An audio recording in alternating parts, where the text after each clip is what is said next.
ko wala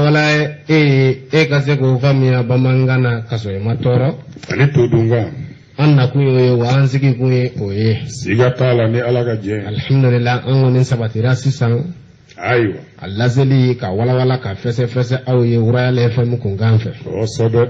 benge badara saja adafalembe ayina fo segu impo siga tala amako be mina dro aw kana nyino ko dro ode orange money chamae ibamba yoro kande benge inula aba idunga ka didi lo famuna doro bare me nyonsoro siga tala benge abe bela jelefu obige diga be barkada o sobe mora ni ansigile wallahi wa kongo fale do de taka chada kongo fale do yeah kongo fale yere andum fene badda shi watiko siga tala atototo de ayi kana shiga la fiyo wala fa naam nde de hamina be sabatirat man baraw be nyonsoro ko sobete machine dafale bita juma wa yoy yedungu waru ke do labaye sa do ngono ko siga tala nasigiro la fanga ko ngon sebe ko fa de ka maw nimisi wasa o beke masha Allah la roni yemi de sa o ni jime mo wada nyana fimbe na be nyana fimbe na Allah rebuna harama de dano na nyona udeo dono la nyana fimbe kila dono la kongo be kila dono la fanta be kila dono la be yelala dono la nyakumumbe ari jombuna harama dengo ni benge la ku de tron ya amada fa quoi le ka nyana finto aussi le ka nyana finta na ala benge abe bandu do wala naam wajibi ya irali ya lala oche te nyana finju kupa na bismillah anya fa amsega do kiye dena le mana fama doro mama da nga fuite nyon o de mu benge nyana finju kupa benge datilage ga fu ora orange mona de nyana fimbe bega ko ni nene de bine bi fasale do chuguna nere ado eni fasa ko nte flaki fasa na ko soko galaga nere ya chana ifama orange mona ko fasa me ko mu ida fo soko galaga soko nyme ulu soko ke mame nyame soko na to ala bade o borabi ikun da folla mina ni tu segno kan do warbe blaya wa bek me go wulu kan yesa o izala za be ni sigaro le ka e mango yo afwe mango yo ba wa wala dite basiye ambe bela jelefu ko sobe wati mbeka bulika wallahi be wati tara asiba ko tambe koy nga barangeli yala ga je wajibi sigatala ulantna bla daga janda amba ke chumudi eji take nini ngali kolo gele gone nan take jabi surmani nagamani yala abe fam benge ko do ba kun defo nga nyebi do ndale mala fengu nyola ne watinna oye idama garamina we benge ala ka chama shuru ikun ifana gi dama wala orange mona do da to ikono muna me ki wara gunman juendi bulu bi babara nam chete ko belanga ko betengalo da e kabagun e ga ko do ngalo be ko dumete ngalo ide go chete ko bela me ko betengalo da o ko dni ko kerami o ko dume benge jo ngero ke bae ko juguba dabali banku subhanallah kunte ko bela banga chete ko bela nyafoy ko betengalo banga ko dumete ngalo ni de ana chena ngalo farla ka bonyo wono ko dumende ni ko ni de benga nyafoy ana kera oro akera oro dum benga nyafoy ko sugu dumendo awo e kanto ma ko suba ajabi be mulu ni afo ayi te fotinde akay be du suma do be yan e bota wala ni o do tanaka de dangoro fene be ni bo do faraka c'est afra nge mabara nan sibagoro alakini dese europe yi mabara ga dese national sangeli akabsa iga dese yoro inara sangeli subhanallah akabsa iga dese yoro di koromi dese fiu kamale funenge iche korba imma koro ki dese ngaina na dese di mabara yere demen siga to la benga wa fura ya ngache afura abana ne y'o ta wara baara banna a bɛ taa dɛsɛ in ta fɔ a lili de la n'i ma bana furakɛ a lili la mabara a bɛ nɔgɔya de ma a tɛ ban i y'a faamu. A faamuna bɛ kɛ. o bɛɛ talen ko k'an hakili sigi sa e ma ɲininkali kɛ ko jumɛnw tɛ tiɲɛ ye wa ko biɲɛ tɛ nkalon ye wa a ko kɛra min ko sugu jumɛn don maa jumɛnw don ni ala sɔnna n b'a ɲɛf'i ye. Bisimila. A k'an dusu suma. Amina arabe ala k'i ka dugawu minɛ. Amin. ala ka bɛɛ dusu suma. Amina. Dɛmɛ. Ne. nin ko nin kɔni fɛn bɛɛ lajɛlen farala ɲɔgɔn kan sa. an bɛ nin kɛ paraw ni bala. a paraw n'a bɔrɔkɔnɔbila. k'a bɛɛ kɛ kelen ye. ka bɛɛ kɛ kelen ye. Inshallah. Dɛmɛ. Ne. ne ko jɔnniw ye ɲɔgɔn ye dɛ. Alassane Ouattara. ani Mohamed Bazoum. Ah bon? Ni ɲɔgɔn ye min? Ouattara et Bazoum harmonisent leur point de vue sur le Mali, la Guinée et le Burkina. O y'a nanzarakan ko ale ka sɔrɔ n'i y'a yɛlɛma bamanankan na a bɛɛ faamu. ko kɔrɔwara jamanakuntigi n'o de n kɔrɔkɛ den kɔrɔkɛ tɛ Dramane ye wa.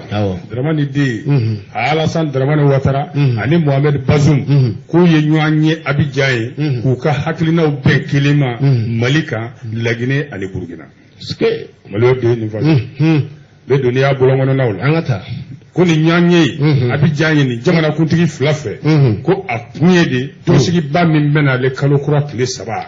k'u ka hakilinaw kɛ kelen ye a ko la. jɔnni taara jɔnni fɛ yen Niger président Mohamed Bazoum o de taara Alassane fɛ yen kabini kunna bɛ yen bi a bɛ yen tile 2 taama don. Niger jamanakuntigi sa Mohamed Bazoum a n'a jɛɲɔgɔnkɛ Alassane Ouattara u b'a fɛ k'u ka hakilinaw de kɛ kelen ye Mali ka situation kan ani La Guinée ni Burkina. ni o jamana saba in bɛɛ fanga bɛ sɔrɔsiw de bolo bi yan'u ka ɲɔgɔn kunbɛn ba in cɛ n'o ye kalo kura tile 3 ye. i ka tila ka n ka document ninnu passé. o bɛ se ka fɔ n'a fɔra ne ko réunion tɛ kɛ o. D'accord, problème t'a la. réunion tɛ kɛ o n bɛ taa bolokuru yɛrɛ de ci tabali kan sa. a ye sanction wuli. ou bien ne bɛ bɔ a la. ka bɔ CEDEAO tɔ la. u ka sanction wuli wala e bɛ bɔ a la. voilà u bɛ n deli. a bɛ n'u m'i deli na sanu. n'u m'an deli n bɛ bɔ kɛ. bon baasi t'a la. ne bɔra CEDEAO ko ma ban. o y'a bannen. c'est sûr. ayi n'o ye kɔni mɛmi fɛ ne kɔni bɔra o y'a bannen. tɛ mɔgɔ denni ye CEDEAO. na abada. o kana président de bɛ ne tɛ wuli ka diya. dale bɛ tɛ wuli ka d'i ma. nin bɛ yen. nin bɛ yen. ok. voilà. naam. o ɲɔgɔn ye fɔlɔ bannen Alassane Dramane Ouattara a bɔra ka kuma. a ko di. a ko sɔɔni dɔrɔn CEDEAO bɛna tɔnsigi kɛ kalo kura tile 3 Akara Ghana faaba la. o tuma ni jɛɲɔgɔnkɛ Bazoum an b'a fɛ k'an ka hakilinaw kɛ kelen ye nin affaire belebele in kan jamana 3 in kan. a kɛra Burkina o Mali o La Guinée o ko ninnu bɛɛ ye Côte-d'Ivoire sigiɲɔgɔn jamanaw de ye. Mali ani Burkina o ye Niger fana sigiɲɔgɔn jamanaw de ye. u kan ka teriya sama ni minnu ye u kan ka ɲɔgɔn sira taama danaya kɔnɔna na. Alassane Dramane Ouattara ko ten. a ko tɔnsigi min bɛna ale nin ye ko nafaba de b'a la olu bolo. a nafa fɔlɔ ye min an bɛɛ ye balimamaw de ye an ye sigiɲɔgɔn ma jamanaw ye. nka lakanabaliya fana de ɲɔ ɲɛlen don an ka jamana 3 ninnu kɔnɔ. o tuma la ale nisɔndiyara kun min na Niger président nana ale fɛ yen Abidjan. o nisɔndiya b'ale Alassane na. u k'u ka hakilinaw yira ɲɔgɔn na k'a tɛnku ɲɔgɔn na yan'u ka se tɔnsigi kɛnɛ kan. k'u bɛ ka labɛn sugu bɛɛ kɛ u bɛ cɛsiri sugu bɛɛ la walasa jamana min n'o ye nin jamana 3 ye. Niger président de kumakan y'o ye. ale ko k'u bɛ labɛn ni cɛsiri bɛɛ de la walasa ka jamana ninnu minnu gɛlɛya bɛ an jamana minnu kan k'u dɛnbɛ ko kɔɲɔdunna k'u bɔ gɛlɛya kɔnɔ. n'o tɛ sɛbɛn fasiriba ko tɔnsigi min bɛna kɛ Ghana ko na kɛ sababu ye CEDEAO ɲɛmaa jamana ɲɛmaa minnu bɛ CEDEAO la ye o na kɛ waati y'u bolo u ka ɲa hakili u bɛɛ ka kɛ hakilina kelen sa. u bɛɛ ka kɛ hakilina kelen. ko ka d'a kan u hakilinaw tilalen de don 2 ye. minnu ko ka nɛgɛ sigi sɔrɔsiw kan hali bi ani minnu ko an ka fɔ ka bɛn kɛ. ni jamana ninnu na. i b'a dɔn Mali ɲangili binnen don anw kan Burkina ni Laginɛ olu fana jadimaw bɛ ka dantɛmɛ wale minnu kɛ yen a ka bɔ hakili ma ko ni ɲɔgɔnna jɛrɛ in da sera o kumaw bɛɛ de ma yan'u ka se tɔnsigi kɛnɛ kan bisimila mais jɛkulu jumɛn kumana dɛ transition ko ka Mali la des organisations de la société civile recommandent aux autorités la publication d'un calendrier électoral o ya nanara kan halibi wala bamanankan na an bɛ k'an ka tata sɔrɔ a la bɔra ko jɛkulu bɛ yen kɛnyɛrɛye jɛkulu n'o ye société civile ye o caman de y'a ɲini an ka ɲɛmaw fɛ k'u ka kalafili gafe bɔ k'a da le républicain ayiwa yɔrɔ dɔgɔkun o dɔgɔkun u bi ɲɔgɔn ye kɛ jɛkulu belebele n'o organisation de société civile ye dɔgɔkun o dɔgɔkun u bi ɲɔgɔn ye sabu bɛɛ bi jɛkulu belebele dɔ de la n'o de ye mission d'observation des élections au Mali modèle Mali a ɲɛmaaya bɛ docteur Ibrahim Sango de bolo o y'a ɲini an ka ɲɛmaaw fɛ sa k'u ka kalafili gafe bɔ k'a da a bi kɛ don min cogo min na ka bɛn ni fanga kuntagala jɛnyani ye san 2 o tuma u ka kalafili waatiw fana bɔ k'o da kɛnɛ kan ayiwa modèle Mali n'o ye jɛkulu in ye sa u y'a yira k'a fɔ olu ka baara u ka ca groupe caman de b'a kɔnɔ i y'a faamu u ye jɛkulu dɔ de sigi sen kan ko synergie 22 o synergie 22 in kɔnɔ i b'a dɔn jɛkulu wɛrɛ 43 de b'o kɔnɔ organisation société civile ayiwa o la i b'a ye observatoire pour les élections et bonne gouvernance du Mali o b'a la observatoire b'a la association des jeunes pour la citoyenneté active o tɛ AJCAD ye wa citoyenneté active et la démocratie AJCAD bon Tony Block b'a la o ye blogueurs ka jɛkulu ye droit de l'homme hadamadenw ka hakɛ o lafasa don o don o jɛkulu fana b'a kɔnɔ n'o ye droit de l'homme au quotidien DHQ ani Tiwindi o fana ye jɛkulu ye nin bɛɛ b'a kɔnɔ o ko sisan u b'a ɲini transition ɲɛmaaw fɛ u ka kalafili don fana fɔ k'o da kɛnɛ kan aw ka baara kɛ ni o ye ayiwa basi tɛ ayi a kɛli ye wajibi ye a fɔli fana ye wajibi ye mais ni min tuma ma se o tɛ se ka kɛ quoi ne dɔw b'a bɔ u tɛ se ka bali kɛ u tɛ se ka ban ka bɔ yan ayi bisimila an ka jɛgɛ ko Asimi ka sariya nin sɛbɛn si ye dɛ et quand après son adoption bon journaliste après son adoption du projet par le CNT l'ARP demande au président Goïta de promulguer la loi électorale. Babada CNT kele tuma min na ka kalafili sariya in danganamaya ka jɛ n'a ye k'a wote o tuma fanga ɲini tɔn dɔ bɛ ARP o y'a ɲini jamana kuntigi Asimi Goïta fɛ k'a ka sariya in signé gafe jumɛn y'a fɔ le challenger n'a ma ɲa kaban kalafili sariya in a kora k'a sanuya k'a jɛ ka tamasiyɛn 92 d'a ma fama ma k'o jɔsi mamada k'a kɛ pɛlɛ-pɛlɛ o tuma fanga ɲini tɔn jɛkulu caman de faralen ɲɔgɔn kan olu ko Asimi k'a si kadara de kɔnɔna la fanga ɲini tɔn dɔ bɛ yen n'o ye ARP i bɛ ARP kɔrɔ dɔn action républicaine pour le progrès o ka ɲɛmaa dangan ale de ye communiqué bɔ k'a ti kɛnɛ kan k'u b'a ɲini jamana kuntigi fɛ a ka sariya in si k'a ɲini premier ministre fɛ k'a k'i jɔ ni a ka jɔ ni a ka fɛn ye quoi désaveu c'est-à-dire a ma to a t'a la min na k'a ka jɛ ni o ye Asimi k'a si communiqué a copie bɛ gafe tigilama ninnu bolo dɛ awɔ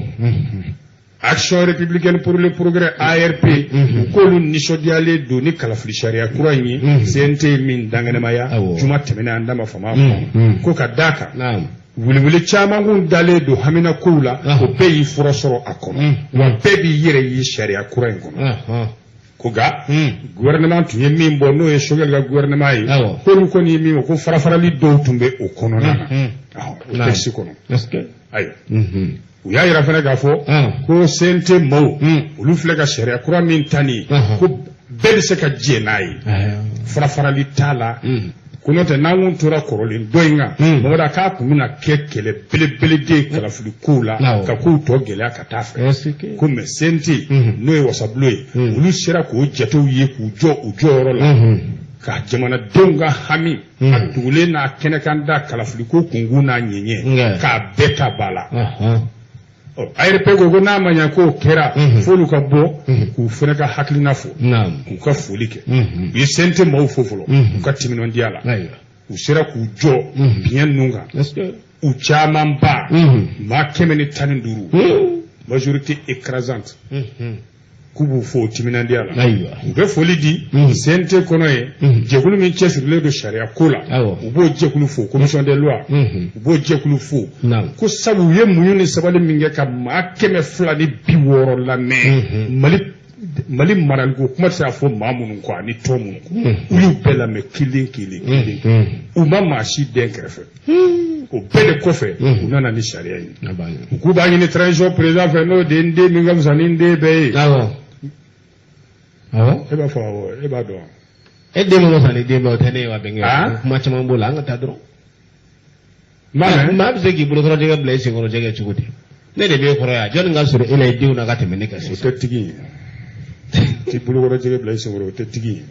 i bulo da tigi nga no yiti bo bla agata babara ku ba ni ashimu fe akashi na kusabu sharia kurai atara ni chama di haklinayi mashima den krefe ku ba ni premier ministre Shogel ko gala mai gafe o mala kaka walanda bella jile de samani ko ina sa akaje ni aka lanyini bini wala sa geleya kana wudi tuni jamana ngo ku ba ni transition jamana kuntigi fe alibi aki jo ajoro bedela kelen ka premier ministre kuran nommé minte farafarali kelay minte afonga maye ni nga mate ni babada ka gouvernement sigi o konna la munu fene ministre yo kelen ni te ma shika côté la ayo yela yini ndogera mukudi ko na kera journaliste do ko bebe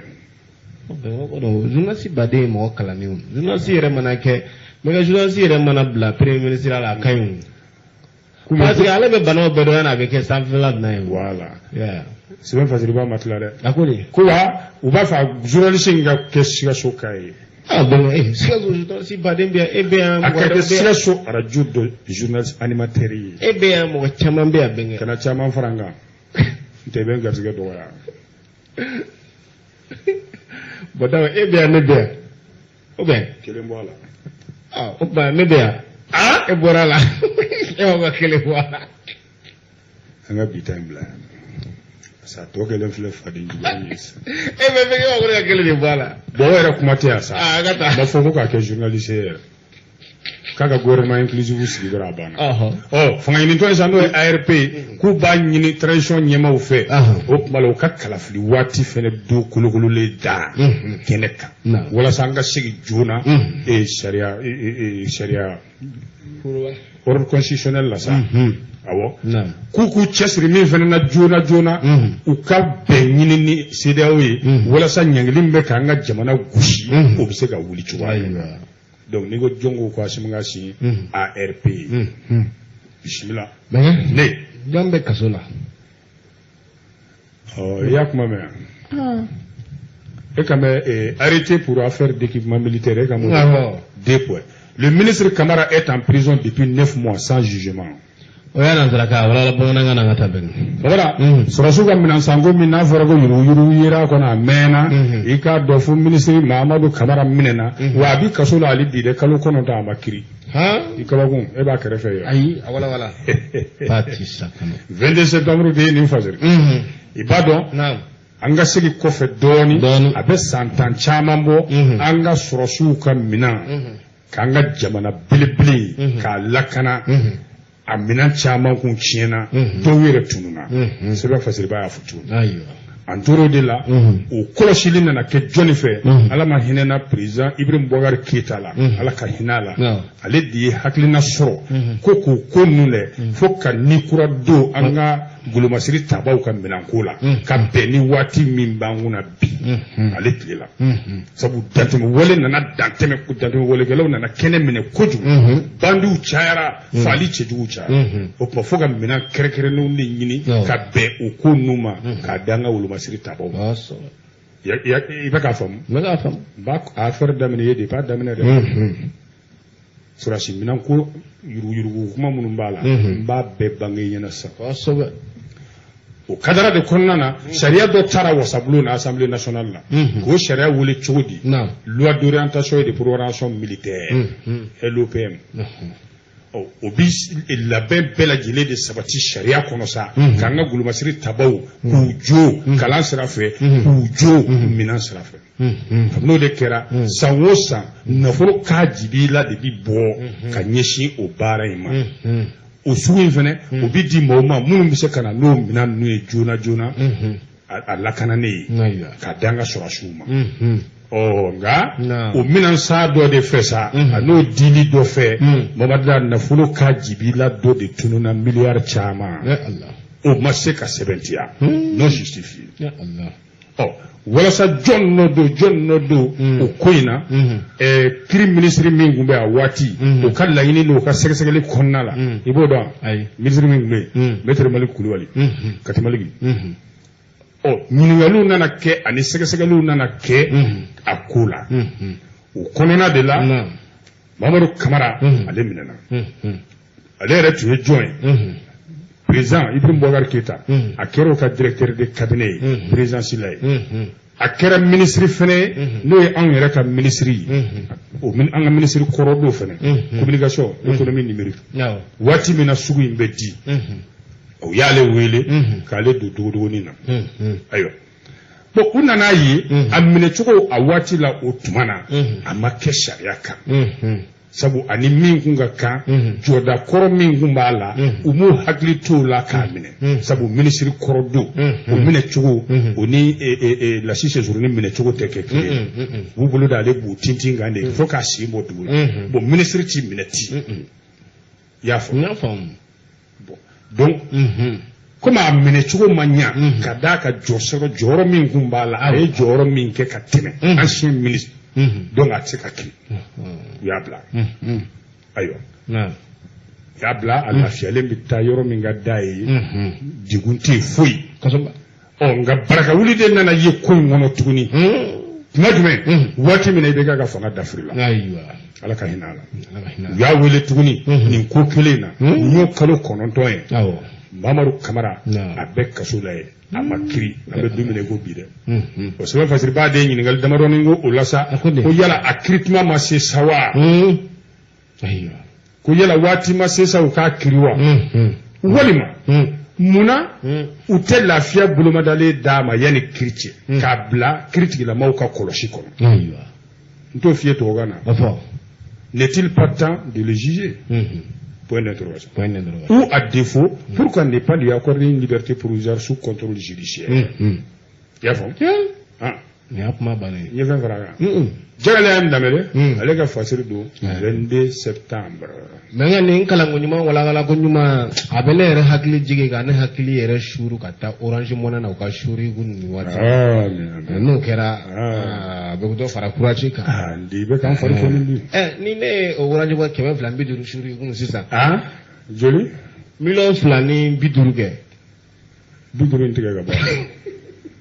I yɛrɛ k'o ta. An ka taa ni gafe ye. 2 ni dɔrɔmɛ 50. 50 in ta. Bɛɛ ko ba jumɛn kɛra Burkina Faso wa? Dagabana ko. Dabaliban ko. Burkina Faso 2 points. Le président Damiba rencontre les anciens présidents Kaboré et Ouédraogo. O y'a nata ka wala bamanankan na ngun fam. Sɔrɔsigɛ min bɛ fanga la Burkina ye bi. N den tɛ wa? I den don wa? O don. I den ale fɛnɛ. Laurent Jacques Damiba. Ni Damiba. Sandaogo.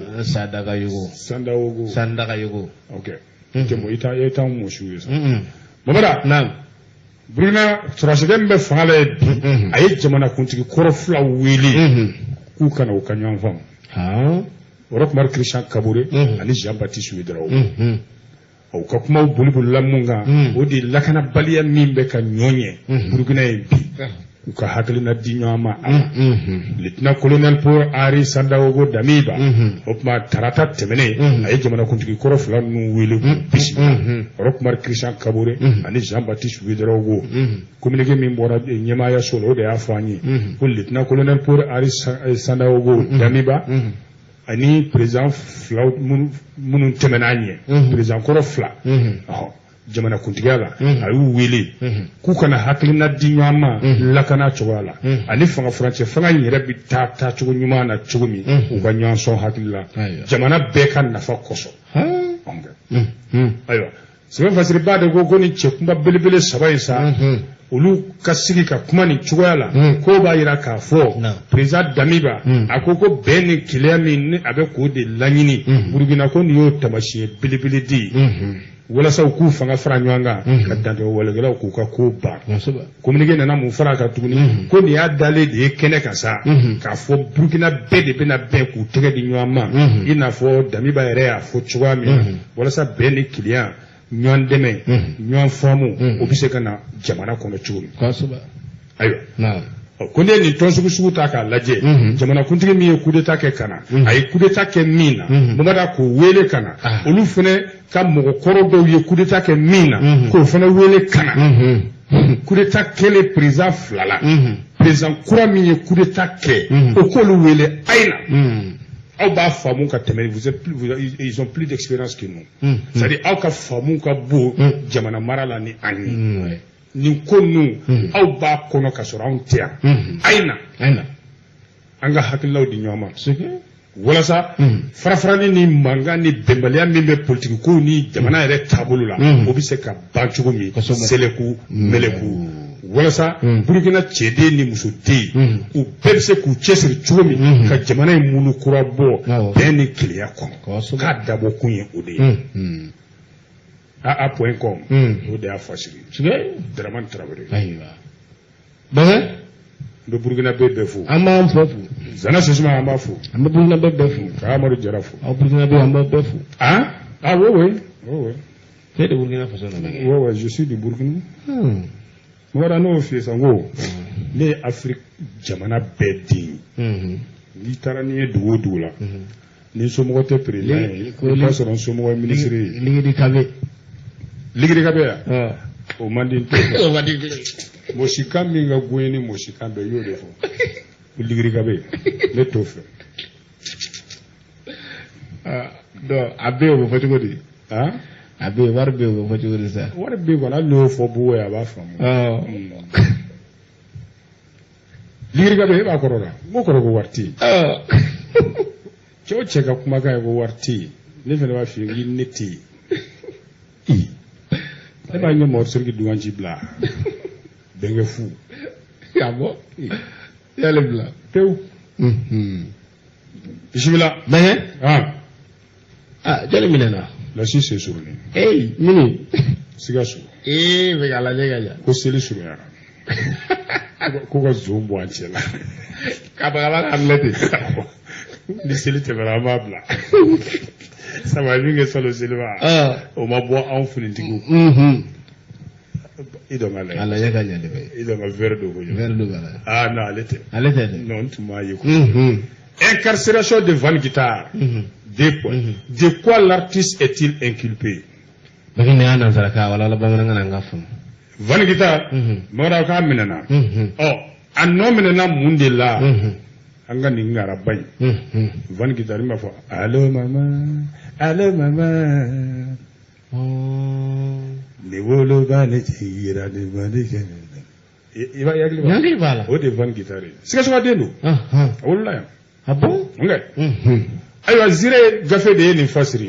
Van Guitar dongli dala do guitar fola do artiste bilibili do ngai ba to yere do murgo konate na be ko ma Van Guitar mogoda melegeni wulani doni ni o doni jume o de foli doni foli femi na yo matarafa kosobe o de guitare fo dara to ka no e juru fo e juru woro aywa babara a member la mina akanumbawu ana ko jama Mamada olu de jigi sina kana tigɛti u y'a ye u ka artiste ba bɛ kaso la ok n'o kɛra sa tuma bɛɛ a kanubaw bi bɔ bɔlɔlɔsiraw kan k'a fɔ ko k'a bila n'o tɛ Vani yɛrɛ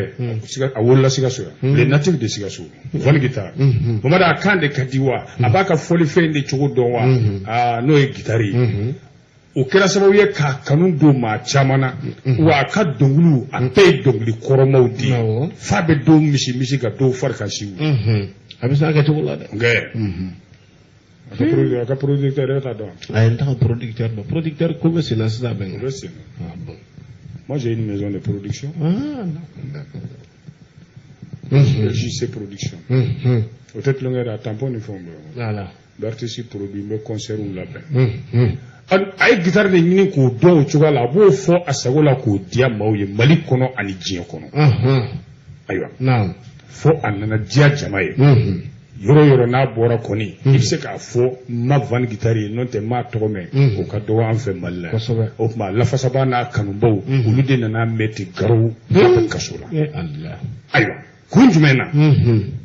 ɲininkali gɛlɛn o de tulen don gundo la bɛɛ ye maa si de tɛ k'a minɛ kun fɔ a dun minɛna kun dɔ de la o nka a bilali kuma kɔni i b'o mɛn ka caya de telew ni arajow ni réseaux sociaux la a kanubaw olu kɔni nisɔngoyalen olu diminen don jɔnni kɔrɔ a artiste ɲɔgɔn dɔw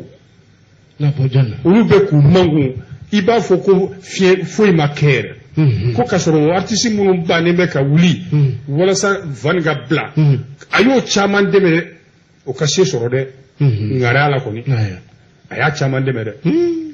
olu de tun kan ka wuli Mamada ka delili kɛ ka giringirinw bɛɛ kɛ walasa a ka se ka bila komi olu bɛɛ bolila de ko Zozani awɔ bon dɔw kɔni a kanubaw la olu bɛ bɔlɔlɔsira kan olu ye yafa ɲini kɛ min ye plainte don a kama fo ka kaso se a ma olu ye yafa ɲini na o tigi fɛ ka yafa ɲini kɛ kiiri tigilamɔgɔw fɛ u ka hinɛ u k'a bila nka a jugulamaa minnu bɛ yen sa olu kɔni ko de ko ayi sariya de bi boli a kan ka bɛn ni a ye fili min kɛ ka bɛn n'o hakɛ ye ko sabu maa si tɛ sariya sanfɛ a ka kiiri waati min kɔni na gafe in bi bɔ an ye kunnafoni sɔrɔ tuma min na Moro Konate ni bɛɛ ko a ma Vani Guitar ale de a tun bɛ Bamakɔ kasobonba la ye dɛ Ala ka da ɲuman dɔn amina rabi ne yɛrɛ ma nin kuma mɛn nin tɛ Vani ye n ka artiste sɛbɛba de Ala ka da ɲuman dɔn a la amina rabi u k'a bila Ala ka da ɲuman dɔn a la an artiste damaw an bɛ wuli ka taa delili kɛ nka u m'a minɛ kun de fɔ gafe kɔnɔ n'an y'a dɔn jɔn ye plainte don mun de kɛra donc an bɛ wuli n bɛna ko sɛgɛsɛgɛ ne tɛ foyi fɔ Asimi a ka ban n'a banna dɔrɔn fana bɛ ban a bɛ Asimi bolo de a bɛnkɛ Asimi de tɛ Mali yan ayi bɛnkɛ a kana ko bɛɛ da Asimi kun dɛ an b'a bɛɛ da kun ayi tribunal justice b'a ka baara la Asimi ka baara t'o ye Asimi ye juge deli don Asimi mana ministre deli don bɛnkɛ a kana na ko bon ni Asimi ma wuli k'i jɔ ne fana bɛ ban a ka wari la bon Asimi kana wuli k'i jɔ bɛɛ ka ban i ka wari la wali n'a ma wuli k'a jɔ n tɛ ban a ka wari la a bɛ dugawu kɛ président Asimi a ka seko n'a damayira kɛ nin ko la yasa o tuma an balimakɛ u bɛ se ka liberté d'a ma cogo min na sisan o b'a sɔrɔ buwa lafiyalen a ko ko ni cɛ ye wari di yɛrɛ non bɛnkɛ kabako don dɛ an bɛ lafiyabugu buwa fo ka taa cɛ ale tata lafiyalen ba tata lafiyalen ba o don dɛ wara ka ne ka filamuso fo madame Ba ouais an bɛ foli d'a ma bɛnkɛ ka Sise Karenti ouais bisimila bɛnkɛ ne i ko tiɲɛ tɛ ko bɛɛ la ko bɛɛ tɛ nkalon ye dɛ tiɲɛ tɛ ko bɛɛ la Mamada nka ko bɛɛ tɛ nkalon ye dɛ bɛnkɛ jɔn ni bɛ fɛ ka mun kɛ nkalon ye mun ma kɛ nkalon ye ils débarquent à des funérailles sèment la pagaille et disparaissent avec le corps du défunt ne ma foyi faamuya la bɛnkɛ n'i y'a fɔ Tudunkan na sa i bɛna fɔ bamanankan n'a tɛ taa mɛn o fana na Mamada janajakɛyɔrɔ la dɛ kamalenin groupe dɔw de nalen filɛ ka fan bɛɛ kɛ sɔ ni makɔrɔni ye ka su ta ka taa n'a ye ka yɔrɔ kɛ sɔ ni makɔrɔni cogo di ka jama yuguyugu ni mun ye besew ni berew ni jeliw janaja kene o mo nu hakiti yo fa bena nyefiyo anyefo benge ora ye dabal bango yede akira dugumina o de guwu zanya ale be bangulo département de là Guimont région de Guimont yafom ora kuna funi ndirama journal indépendant de fait sort info fure yɛrɛ tɔgɔ de ko DB i k'a dɔn sigida in na ye a bɛ Kɔdiwari tilebi yan fanfɛ bolo kan ye o a tun bɛ i k'a dɔn tɔn dɔ de la n'o ye laadala tɔn ye minnu bɛ masques don ta traditionnel des masques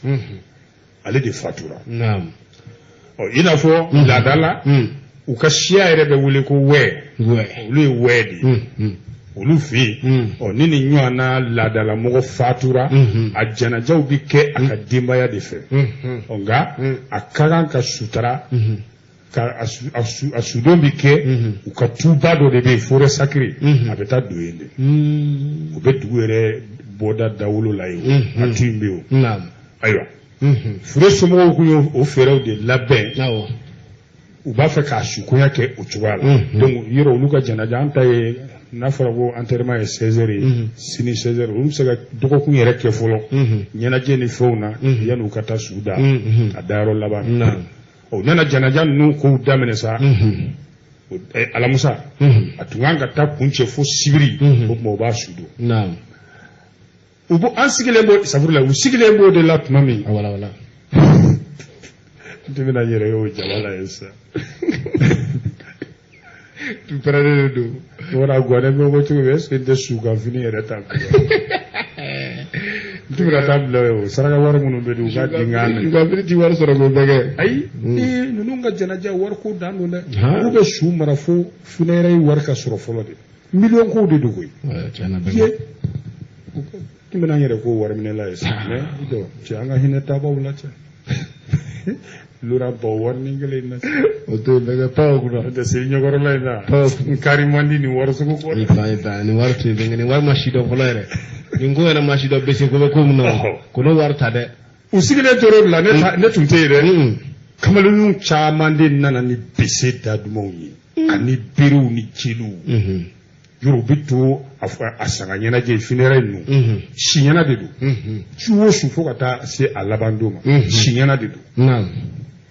2h du matin wati les jeunes groupes nanati bese ni biru ni jiru bubulu kadu jama chela aita no te jube chaya sisasa ka bege su sumo yere anatiru sintega ne kula ba kataka fure yere dalen jeune nu nga soro ka fure nyu sisa kesu kono sa katana katunu ayo naam bon sumo ko ba fe ka janaje la bel chumi o ni jeune munu nana fureta u kai famu makeke sike awo wa soro jeune nu munu nani beseni fo la olu fele tunye kaburu tigew yere yi abi shudo ulu ka sago na chogo de la katana o kaburu do ina onga ja shumi mbubulu utado maskitigi utado babada su bana kate do kaburu ina kana kesu girinya atabago bulu jigin chogo tala babada kesu fle ku jagoya la munu ku kunda village ka